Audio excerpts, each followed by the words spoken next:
So to begin this course, one of the things that I want to do is talk about the top 10 things that are really important to know about sleep that you might not already know. Number 1, sleep predicts your lifespan. Believe it or not, the better you sleep, the better quality with the appropriate duration, the appropriate type of sleep, that type of sleep will actually predict how long you will live. You got to make sure that there's context to this. It's not the only thing. There's a mix of other things. But in isolation, all else being equal, people that sleep better generally live longer. So it's very important that you learn how to sleep very, very well if you're coming to your later years and you want to make sure that you're sticking around as long as possible. Number 2, how well you sleep also predicts your health span. So let me define the word health span for you. Lifespan is how long you live.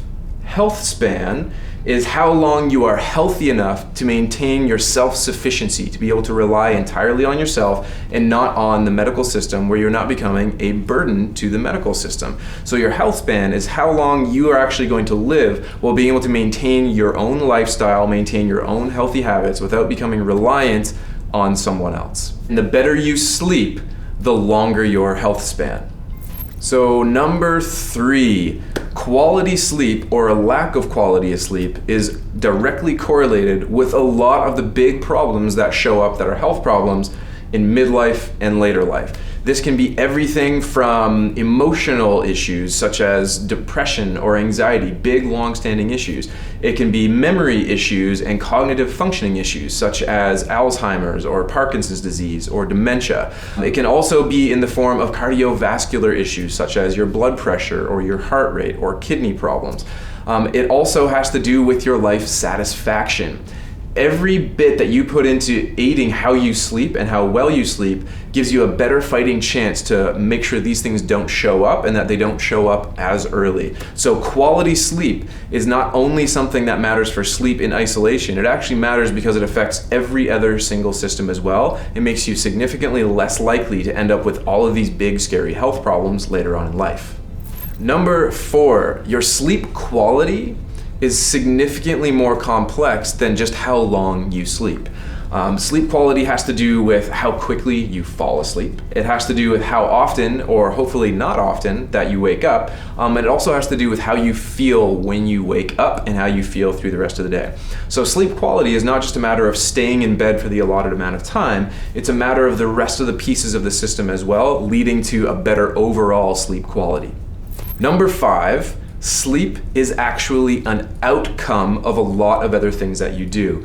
One of the things that I find fascinating a lot of the time when I'm working with my patients to try to improve their sleep is that they look at sleep as its own separate piece of the day, as if sleep is something that you can do in isolation, when in fact, sleep is an outcome and the accumulation of all these other small habits that you have from the second you wake up in the morning to the second you go to bed again that night. And we're gonna walk you through a lot of the specifics on how you can improve and change all the other things that you do throughout the day to make sleep optimal for you. Number 6, consistency matters. There's a lot of research out there talking about variability in sleep. So let me define what that means for you. Variability in sleep means that one day you go to bed at 8 p.m. and you wake up at 4 a.m. And then the next day you go to bed at 11 p.m. and then maybe wake up at 10 a.m. So variability in the time you go to bed, in how long you stay in bed, and on where you sleep, a lot of those are actually detrimental to overall health. And what the research is very unapologetic about is that sleep consistency is directly correlated with life satisfaction in every measure.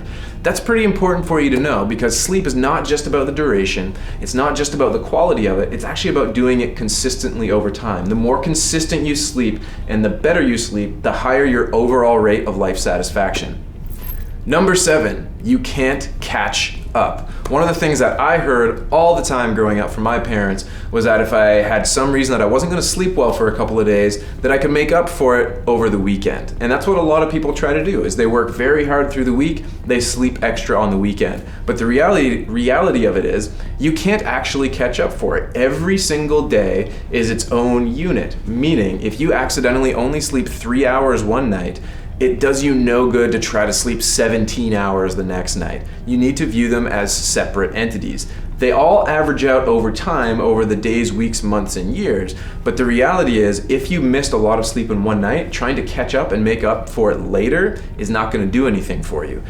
And the other way around works as well, meaning that you can't bank sleep. So if you know you have a really busy week coming up, extra sleep the weekend before is actually not going to do anything for you to prepare you for that amount of sleep.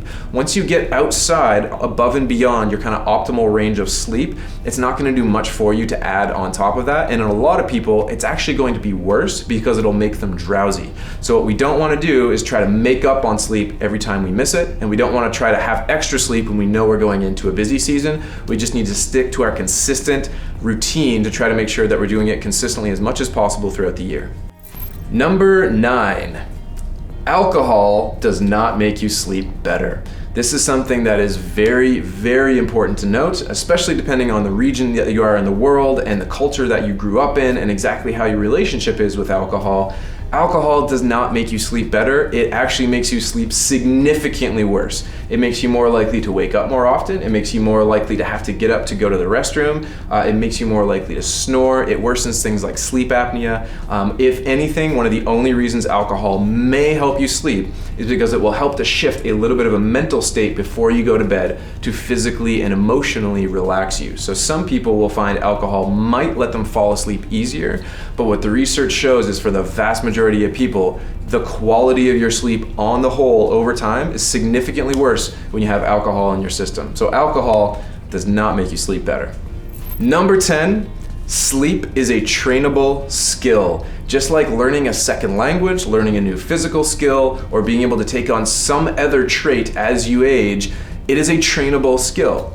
Generally speaking, we've all been doing it from the day that we were born. Some of us are great at it naturally, some of us are not great at it naturally, but anyone can learn to do it and learn to do it very, very well. And that's the premise of this entire course. We're gonna build a framework for you to make sure that you know all the different pieces that need to be in place, why they're important, and how that's gonna lead you to a better life through better sleep.